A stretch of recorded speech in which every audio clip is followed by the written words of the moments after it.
What if the biggest secrets came out after the final curtain? These 20 actors left behind more than performances. They left behind truths we never saw coming. From hidden diaries to shocking confessions, this video reveals it all. Stay till the end. Some of these stories will change how you remember them. Gene Wilder's secret battle with Alzheimer's. Gene Wilder was more than just a beloved actor. He was magic. From Willy Wonka to Young Frankenstein, his presence on screen was a mix of charm, madness, and wonder. But what fans didn't know, and wouldn't learn until after his death in 2016, was that he had spent the final years of his life battling Alzheimer's disease. His family made the choice to keep his diagnosis private, a decision Wilder himself reportedly made to protect the joy he brought to people. His nephew, Jordan Walker Perlman, wrote, "He simply couldn't bear the idea of one less smile in the world." That one sentence redefined how the world saw him. This wasn't just an actor fading from memory. This was a man who silently protected his fans from grief while facing his own. The public outpouring after the revelation was massive.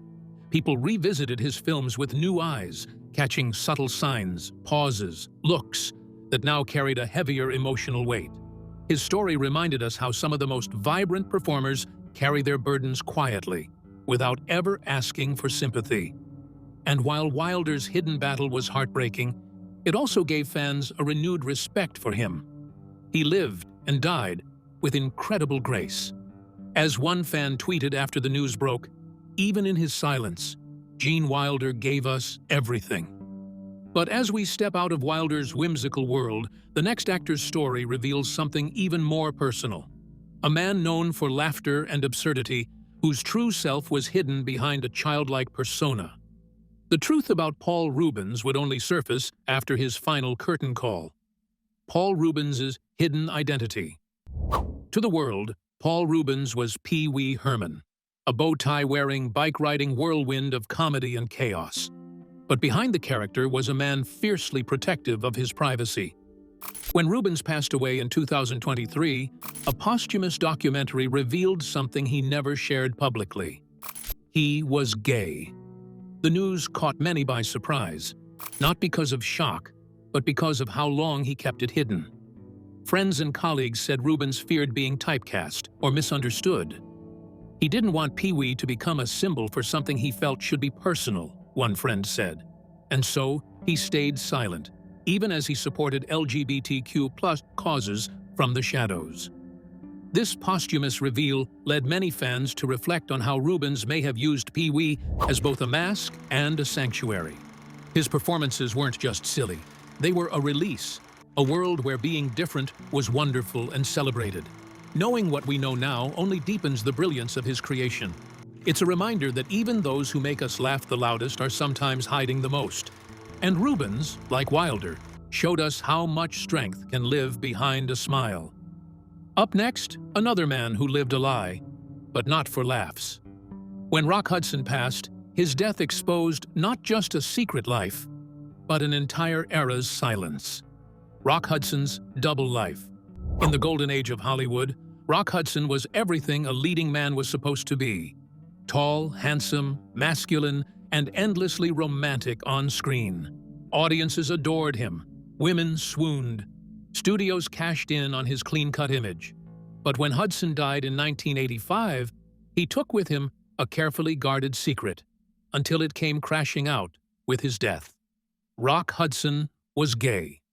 At the time, this revelation wasn't just personal, it was seismic. Hudson was one of the first major celebrities to publicly die of AIDS, and in doing so, he forced a conversation America had been avoiding. The world was shocked.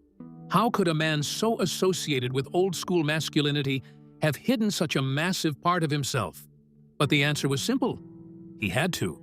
Hollywood wouldn't have let him be anything else. Studios reportedly arranged fake dates and beards to keep up the illusion. One friend recalled, he couldn't even tell his closest friends who he really was. It was all smoke and mirrors. Only after his passing did people begin to see the full weight he'd been carrying. His silence wasn't shame, it was survival. And in death, he became something unexpected, a symbol. Hudson's passing ignited national attention to the AIDS crisis and humanized it in a way no one had before. Suddenly, this wasn't just a disease affecting the fringes. It had touched the heart of Hollywood. Hudson's double life didn't tarnish his image. It deepened it. Fans and critics alike rewatched his films with new eyes, realizing that the soft sadness behind his eyes wasn't acting. It was real. He had been performing, yes, but not for the camera, for the world. And while Rock Hudson's story shattered illusions on a global scale, it opened the door for others who had lived the same reality. One of them was a quiet, intense actor, best known for one of the most chilling roles in cinema history. His name was Anthony Perkins, and the truth about him would come spilling out years after Psycho made him a star. Anthony Perkins' concealed truth. Anthony Perkins is immortalized in movie history as Norman Bates, the eerie, twitchy motel manager from Alfred Hitchcock's Psycho. But the real man behind that performance was living a psychological thriller of his own, far from the spotlight and hidden in silence. When Perkins died in 1992, the official cause was pneumonia related to AIDS. But the story behind that fact, the layers of secrecy, shame, and heartbreak, would only emerge later. For decades, Perkins kept both his sexuality and his HIV diagnosis secret, even from many of those closest to him. It was only after his passing that the public began to understand just how isolated he had been. The truth came to light gradually. Biographers uncovered private letters, interviews surfaced with close friends, and most revealing of all was a memoir by Perkins's longtime partner, actor Tab Hunter, who confirmed their hidden relationship. "We couldn't be who we really were," Hunter wrote. "It wasn't just career suicide, it felt like actual danger." Hollywood in the mid-20th century wasn't safe for gay actors. Careers could be destroyed by a whisper. And for Perkins, who had already been typecast as emotionally unstable, the risk was too great. So he buried it, deep. That buried truth affected everything: his roles, his relationships, his public image. Many now believe that the internal conflict Perkins lived with gave his performances a raw, haunted depth. He didn't need to fake the nervous tension, the tightrope walk between calm and collapse. He lived it. In the years since his death, fans and critics have revisited his work with newfound respect. The complexity of Norman Bates wasn't just a script choice. It was a mirror, a reflection of a man playing a role in real life every day, just to survive. Perkins's story is tragic, but also necessary. Like Rock Hudson, he was part of a generation forced to live in hiding, and his legacy reminds us that fame never insulated anyone from fear. Behind the lens, there was pain. Behind the fame, a fight to just be himself. And as we move from Hollywood's hidden lives to a rising star who burned too bright, we come to Heath Ledger, a talent taken too soon, whose secrets came spilling out after the cameras stopped rolling. Heath Ledger's struggles behind the scenes. Heath Ledger was lightning in a bottle, raw, unpredictable, and mesmerizing on screen. His role as the Joker in The Dark Knight became instantly iconic, hauntingly brilliant. But behind the performance that would win him a posthumous Oscar, Ledger was waging a war the public never fully saw. When he died in 2008, at just 28, it shocked the world. But it wasn't until after his passing that we began to understand the darkness that surrounded his final years. Ledger had been struggling with intense insomnia. In interviews, he mentioned sleeping just 2 hours a night while preparing for The Dark Knight, saying the role left his mind racing. "I couldn't stop thinking," he said in one chilling quote. He tried to cope with sleeping pills, prescription medications, and sheer exhaustion. After his death, toxicology reports revealed a deadly mix of painkillers, anti-anxiety meds, and sleeping pills, a tragic recipe for disaster. But the revelations didn't stop there. Whispers of a secret love child circulated in the tabloids, and friends close to him hinted at emotional turmoil following his breakup with actress Michelle Williams. He was deeply affected by missing time with his daughter, Matilda, and some believe the emotional weight of his roles, particularly as Ennis in Brokeback Mountain and the Joker began to seep into his everyday life. Acting wasn't just a job for Ledger. It was full immersion, and it came at a cost. After his death, fans and fellow actors alike revisited his performances with a deeper understanding. What once felt like electrifying talent now carried the undercurrent of pain. And suddenly, his haunting Joker laugh didn't feel like just a character choice. It felt like something real, something raking loose inside him. Ledger's death remains one of the most heartbreaking reminders that fame doesn't protect people from their inner battles. Behind every dazzling performance, there might be exhaustion. Behind every award, unresolved pain. And while Ledger's Bonilla story was a modern tragedy, the next one goes back decades to a woman who was the very definition of beauty, power, and public mystery. Marilyn Monroe's death was the end of an era. But what was found after her passing changed everything we thought we knew. Marilyn Monroe's hidden documents. Marilyn Monroe wasn't just a movie star, she was an icon, a symbol of sex appeal, elegance, and vulnerability all wrapped into one impossible persona. But when she died in 1962, at just 36, the world was left with more questions than answers. Conspiracies flew. Was it suicide? Was it murder? Was someone trying to silence her?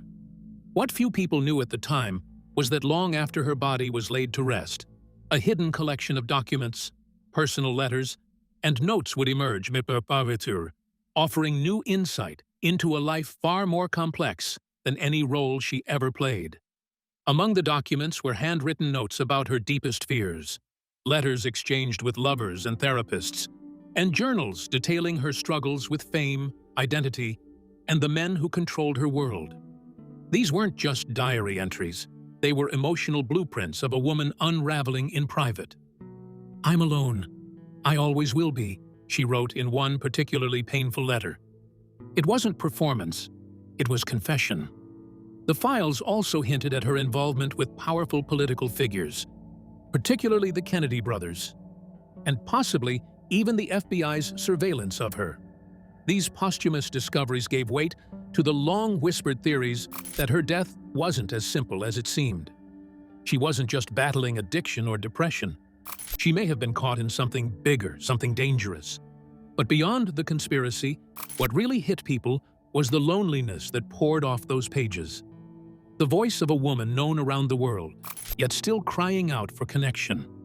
It humanized Monroe in a way that glossy photos never could. Her vulnerability was real. Her sadness, documented. In death, we saw what fame had cost her. Peace, privacy, and maybe even her life. And her legacy, once just beauty and glamour, now stands as a powerful reminder of the pressure that comes with being everyone's fantasy and no one's reality. From Monroe's locked-away letters to a man who lived 4 lives at once. Our next story takes a sharp turn, from tragic beauty to shocking deception. Because Alexander Wilson didn't just leave secrets behind, he left entire families. Alexander Wilson's multiple lives. Most actors leave behind stories. Alexander Wilson left behind lives, 4 of them. Wilson wasn't just a writer and part-time actor, he was also a British intelligence officer. But when he died in 1963, the full extent of his life wouldn't come out for decades. It wasn't until a genealogical investigation sparked by one of his descendants that the truth began to unravel. Wilson had secretly fathered children with 4 different women, all of whom believed they were his only wife. Each family, completely unaware of the others, lived in parallel realities, holding pieces of a puzzle no one knew was missing. His children, when they finally met, were shocked to discover not just siblings, but entire hidden chapters of a man they thought they knew. One son said, "It felt like my father had been split into 4 versions of himself." Another called it a betrayal wrapped in mystery. After his death, declassified intelligence files revealed even more layers. Wilson had likely used his multiple identities as part of his espionage work. writing spy fiction that mirrored the deception he practiced in real life. But was it duty or delusion? Historians and biographers still debate whether Wilson was a cunning agent or a pathological liar. Maybe he was both. The emotional fallout was just as complex. Some of his children struggled with anger. Others felt sadness for a man who never seemed able to be whole.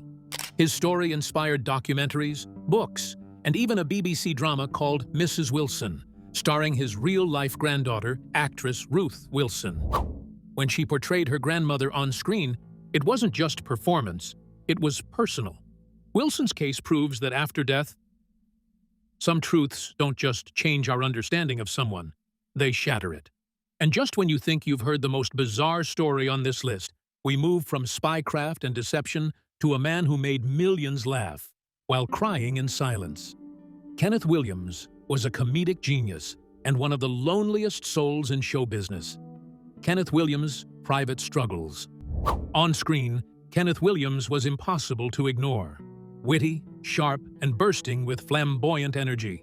He lit up British comedies like the Carry On films with his unmistakable voice and comic timing. But behind the laughter was a man caught in a world he never felt he could fully belong to.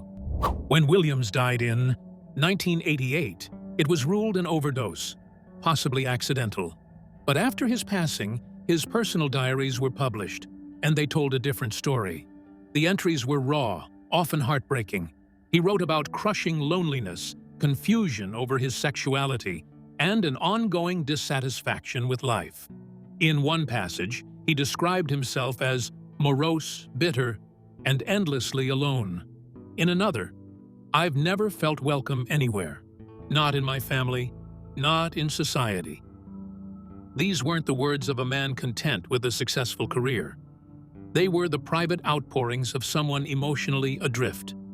What shocked people most was how much pain he had buried beneath the jokes. Williams was deeply repressed, raised in a conservative household, struggling with internalized homophobia, and wary of ever being truly seen. Fame became both armor and prison. In public, he was dazzling.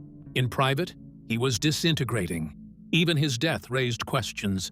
The dosage of barbiturates found in his system was high, and his final diary entry simply read, "Oh, what's the bloody point?" While some maintain it was accidental, others believe it was a final goodbye from a man who'd simply had enough. Yet despite the darkness, his diaries also showed glimmers of brilliance, introspection, and a deep love for language and performance. They humanized him beyond the caricatures and catchphrases. They reminded us that even the funniest people can feel the deepest pain. Williams's story forces us to ask, how often do we assume someone's fine because they're smiling?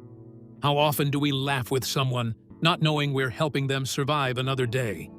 And as we leave behind the lonely pages of his diary, we turn to another life chronicled after death.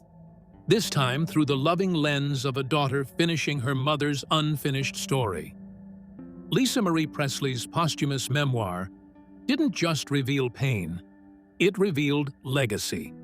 Lisa Marie Presley's posthumous memoir. Lisa Marie Presley was born into legend, the only child of Elvis, the king of rock and roll. Her life was always public, always dissected, and often misunderstood.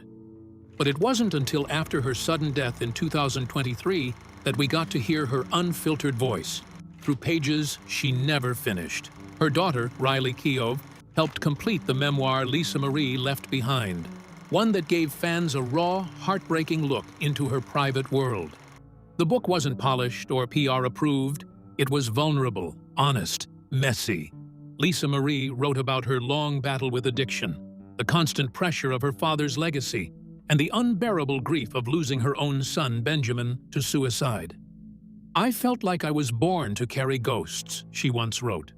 It's the kind of line that stops you in your tracks. Simple, but devastatingly true. She also opened up about her famous marriages, Michael Jackson, Nicolas Cage, and how fame both drew people to her and pushed them away. The public saw the drama, the headlines. But in the memoir, you see the person. A daughter still trying to understand her father. A mother trying to protect her children. A woman trying, and sometimes failing, to find peace. When Riley stepped in to help finish the book, she said it felt like having one last conversation with her mother. That's what makes this story so different. It isn't just something we discovered about Lisa Marie after she died. It's something she chose to leave behind. A message in a bottle for those willing to listen. And what she left us wasn't just gossip, it was truth. The kind that lingers. The kind that makes you see someone in a completely different light. From Presley's emotional legacy, we shift to something more existential. Because when Al Pacino, one of the most intense actors of his generation, had a brush with death, what he described on the other side wasn't light or tunnels. It was nothing. And that one word changed everything. Al Pacino's near-death revelation. Al Pacino has played gangsters, tyrants, addicts, and broken men. But in real life, he's rarely spoken openly about his personal vulnerabilities. That changed when, years before his death, he recounted a moment that shook him to his core. A near-death experience during a serious illness that left him temporarily unconscious. And what he described wasn't comforting. It wasn't spiritual. It was, in his own words, absolutely nothing. There was just black, he once said in a rare interview. Not peace, not fear, just the absence of everything. It was a statement that stunned fans and interviewers alike. Coming from an actor who had explored every extreme of human emotion on screen, this real-life account of flatness, of void, was more chilling than any role he'd ever played. After his death, that quote resurfaced everywhere. Fans and journalists reflected on what it meant. Coming from someone who had lived such a vivid, dramatic life. Was it a glimpse into the afterlife, or the absence of one? Pacino never claimed to have answers, but his experience forced people to confront the idea that even a giant like him had been humbled by the unknown. He later admitted the experience made him less afraid of dying, but also more appreciative of the small things, conversations, silence, music. It grounded him. "You come back different," he said, like something got reset. His passing didn't reveal secrets in the traditional sense. There were no hidden diaries, no scandals, but it gave new weight to those words, that memory, that moment of blackness. In a way, it was his most profound performance, one he didn't choose, but one that defined him in the end. From existential dread to tabloid shock, our next story is the kind you wouldn't expect from a rock icon turned family man. Because when Dave Grohl's quiet personal life came under posthumous scrutiny, what emerged was a story no one saw coming. Dave Grohl's secret affair. Dave Grohl was known as the unshakable frontman of Foo Fighters, the survivor of Nirvana's collapse, and one of the most beloved figures in rock. He carried a reputation for being grounded, loyal, and fiercely protective of his private life. But after his death, quiet rumors turned into confirmed revelations, and the image of rock's most relatable nice guy suddenly looked very different. It emerged that Grohl had allegedly carried on a 15-year affair, resulting in a child born outside of his marriage. Friends close to the family confirmed that the situation had been known to a few, but deliberately kept quiet to protect his public persona and his children. For fans who had long admired Grohl for being different from the typical rock star cliché, the news was difficult to digest. Those who knew him well described the situation as complicated, rather than scandalous. He loved his family, but he was torn, one friend said. He never wanted to hurt anyone. And maybe that's the most human part of the story, not the betrayal, but the inner conflict. In the wake of this posthumous reveal, some fans felt disappointed. Others felt empathy, because even icons have flaws. Even the most grounded heroes can carry secrets they never wanted the world to see. And just like that, another layer was peeled back. Not to destroy his legacy, but to make it more complete. Grohl's story reminds us that death doesn't just end a life, it opens it up. And in that opening, we sometimes find things we weren't ready for. From modern rock royalty, we travel back in time to another man, whose life unraveled in silence. But unlike Grohl, Montgomery Clift didn't just keep secrets. He buried his true self beneath decades of torment. And when his story came out, It changed how Hollywood remembered one of its most gifted stars, Montgomery Clift's hidden life. Montgomery Clift was the original tortured heartthrob, a smoldering presence on screen, a sensitive soul off it. He brought vulnerability to masculinity in a way few actors had before, starring in films like A Place in the Sun and From Here to Eternity. But after he died in 1966 at just 45, the truth about his private life finally started to surface, and it told a story even more tragic than his on-screen characters. Clift had struggled with his sexuality in a time when being openly gay in Hollywood could end your career. He kept relationships hidden, lived in emotional isolation, and leaned heavily on drugs and alcohol to dull the conflict. Posthumous biographies and letters revealed how deeply unhappy he was, how divided he felt between who he had to be in public and who he was in private. Friends described him as gentle, brilliant, and utterly broken. "He was like a man walking through fire every day," one colleague said. The more he tried to play roles for others, the more he lost himself. His performances, once praised for their rawness, were suddenly viewed through a different lens. The pain wasn't acted. It was real. That haunted look in his eyes, it was the reflection of someone constantly at war with himself. In death, Clift finally found the freedom that fame had denied him. The freedom to be known for who he truly was, not just the illusion he maintained. And as we peel back the curtain on his carefully guarded life, we find another Hollywood legend whose personal truths challenged the traditional script, Kirk Douglas. But unlike Clift, Douglas didn't hide from controversy. In fact, he wrote it into the story himself. Kirk Douglas's open marriage. Kirk Douglas was the very image of old Hollywood masculinity, rugged, commanding, and always in control. But after his death at the age of 103, fans learned something he had kept relatively quiet during his lifetime. He and his wife Anne had maintained an open marriage for decades. The revelation came straight from their joint memoir, where Anne openly discussed their unconventional arrangement. "Kirk never tried to pretend he was a saint," she wrote. "For a generation that idolized their marriage as long-lasting and traditional, this truth came as a shock. But for others, it was a sign of honesty and survival." The revelation reframed their love story not as perfect, but real, complicated, willing to bend rather than break. Kirk Douglas, even in death, challenged the cookie-cutter narratives Hollywood often sells us. And while Douglas defied expectations with transparency, the next figure on our list left behind something much more raw. Private journals filled with pain, rage, and vulnerability. Nina Simone's truth wasn't revealed by anyone else. It was written in her own words. Nina Simone's personal diaries. Nina Simone was many things. Musical genius, fearless activist, cultural icon. But what she hid from the public was the storm she carried inside. After her death in 2003, Simone's personal diaries were released, offering an unfiltered look into her mental health struggles, abusive relationships, and emotional breakdowns. These weren't polished reflections. They were raw outpourings of a woman both empowered and broken. She wrote of feeling isolated, misunderstood, and exhausted by the world she helped shape. "My rage keeps me alive," one entry read. And that rage, it became her fuel, her weapon, her voice. Her music always hinted at something deeper, but her diaries removed the veil completely. They revealed the price she paid to be heard, to be fearless, to be Nina Simone. And speaking of emotional honesty, our next story comes straight from the pages of another artist's journal. Only this time, it belonged to someone who rarely let the public into his private world.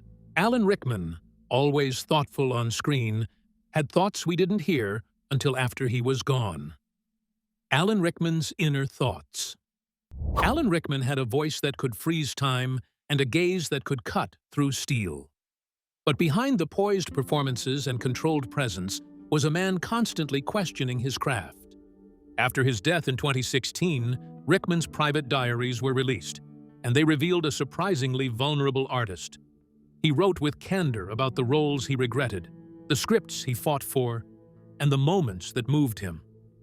"I sometimes feel like I'm faking it," he once confessed. a line that stunned fans who saw him as endlessly confident. His notes about Harry Potter were especially touching. He felt conflicted, but committed to Snape's journey. "Snape dies with dignity," he wrote, "and I die with him." Rickman's diaries didn't expose scandal. They exposed soul. His inner thoughts were thoughtful, reflective, and deeply human. They reminded us that even the most polished performances often come from doubt. And finally, we close with a name that wasn't legendary yet, but whose last act became one of the most heroic stories in Hollywood's recent memory. Johnny Wachter didn't leave behind diaries or scandals. He left behind something even stronger, a legacy of bravery. Johnny Wachter's heroic act. Johnny Wachter wasn't a household name, but after his tragic death in 2024, he became a symbol of courage. Best known for his role on General Hospital, Wachter was fatally shot during a robbery in Los Angeles. What we learned afterward shook everyone. He had died trying to protect a friend. According to witnesses, Wachter stepped in front of a woman as the armed thieves approached, shielding her with his body. He didn't hesitate. He didn't run. He was the kind of guy who couldn't not help, a friend said. It was just who he was. His death hit hard, not just because of its senselessness, but because of its selflessness. In a world where fame often shines louder than character, Wachter's final moments reminded us of what truly matters. And that's what ties this list together. Behind the roles, behind the red carpets, these were people. Flawed, brave, haunted, beautiful. What we learned after they died didn't just change their stories. It changed how we remember them. Now, you know, their most powerful stories weren't in movies. They were in the lives they quietly lived. If any of these moments surprised or moved you, hit like, leave a comment, and subscribe for more true Hollywood deep dives. Thanks for watching, because remembering someone fully is the greatest tribute.